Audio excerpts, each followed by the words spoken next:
பொண்ணு வீட்டுக்கு? எனக்கு என்னடி தெரியும், நான் என்ன முன்ன பின்ன வந்துட்டா இருந்துட்டு இருக்கேன். நானே உங்க அப்பா எப்படி போறாருன்னு பார்த்து நின்றுட்டு இருக்கேன். சரி, அப்ப அப்பா கிட்ட கேளு இன்னும் எவ்வளவு தூரம் ஆகும், எங்க போகணும்னு. ஏங்க இன்னும் எவ்வளவு தூரங்க போகணும்? ரொம்ப நேரம் ஆகுங்களா? ஆமாம்மா, இங்க ஒரு 20 நிமிஷம் ஆகுமா? ரைட்டு, அப்பனா இன்னும் 1/2 மணி நேரம் 3/4 மணி நேரம் ஆகும் போல. அதான் உன் புருஷன் இன்னும் 20 நிமிஷம் ஆகும்னு சொல்றாரு. ஏண்டி வாய் மூடி கொஞ்ச நேரம் சும்மா உட்காந்து வாடி.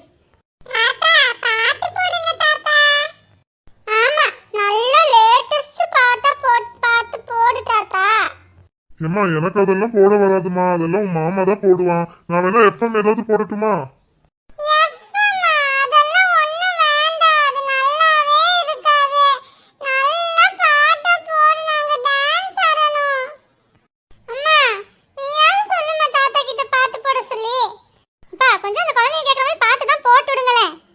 இப்ப நான் வண்டி ஓட்ட தான் பாட்டு போடுட்டா, எனக்கு அதெல்லாம் தெரியாது. அவன் தம்பி தான்